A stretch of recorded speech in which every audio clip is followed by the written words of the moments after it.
You know, I turned the traction control off, turned everything off. It is still very hard to get sideways.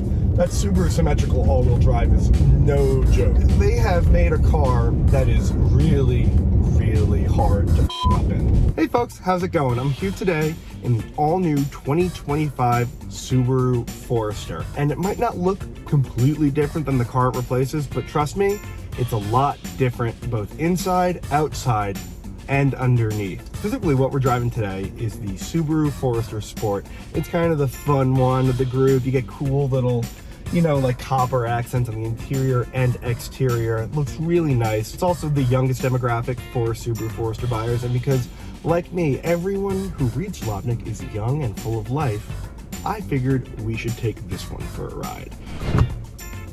Let's go for a ride. Like the previous Forester, this one is powered by a 2.5 liter Boxer 4 motor. It is not the most powerful or the most refined motor in the world, but it is certainly a Subaru engine. You get 180 horsepower and 178 pound-feet of torque, mated to a CVT. It's not exactly the most thrilling drivetrain, but it's fitting for a car like this, for sure. I mean, I'm driving it like a hooligan person, like a ne'er-do-well. So I'm not exactly the use case for this car. Most people who buy a Forester will be tootling around town and occasionally going up the odd dirt trail. And conquer the dirt trail, this thing can. I have done many, many miles today of dirt trails and gravel and snow and deep mud, and this thing shakes all of them off. We've got like almost all modern Subarus, we've got dual mode X mode, which means you have either a snow and dirt setting or you have a deep snow and mud setting. Either way, this car, even with its fairly meager horsepower and all-season street tires, will be able to conquer just about anything you throw at it. Subaru put a big emphasis on functionality for this car. So interior spaces, they've tweaked and changed the packaging ever so slightly, so you're able to fit more of your off-road lifestyle gear in the car. The trunk opens up nice and wide, the rear seats open at almost a 90-degree angle. And all that put together means it's easy to get things in and out of this car for your weekend or your road trip to wherever that might be. This is a car, and as you can see from the pictures, got real dirty because it can go places that are dirty. It can conquer the more dirty aspects of life, and honestly, it looks good doing it. I thought about, for you folks, finding a clean example of the car to shoot all my B-roll with, but I thought, no, that's not the Subaru way, baby. That's not the Subaru way. It gotta be dirty. Gotta keep it dirty. This car drives a lot better than the car it replaces.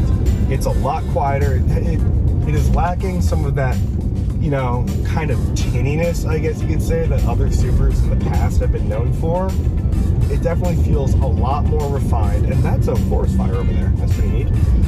Definitely feels a lot more refined than the outgoing car. Now, that's not to say it's perfect. I mean, that little 2.5 liter motor makes a real racket, and there is some wind noise at higher speeds, but you can carry on a completely normal conversation. I was in the car all day with Raf Orlov, Jalopnik alum, and we were able to have a nice quiet chat throughout the whole time. It was quite lovely. Despite the, larger than industry average screen, it's not exactly that much of a tech-forward vehicle. Sure, you get pretty decent radar cruise control and lane keep assist. I mean, I've driven better, but it's really not too shabby. Real Subarus, just tachometer, speedometer, and a little screen in the middle that gives you all sorts of information. It's not the fanciest system in the world, but it's very functional. You won't hate using it. Sure, it's not that showy, but it's fine. It also has a very optimistic 160 mile an hour speedometer, which there's just no chance. The car, I won't say what speeds we got up to, but if you do want to do faster speeds, the car can absolutely handle them. and you just saw us go over a very big bump.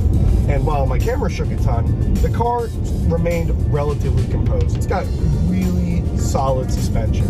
Old Subarus, especially old Foresters, kind of known for their harsh ride. This really is not nearly as bad. This is a very soft car. So yeah, guys, that's the 2025 Subaru Forester. It's a really solid car, and you know, if you're tired of everyone else on your block having something like a Hyundai Tucson, a Honda CR-V, Toyota RAV4, what have you, this is a really...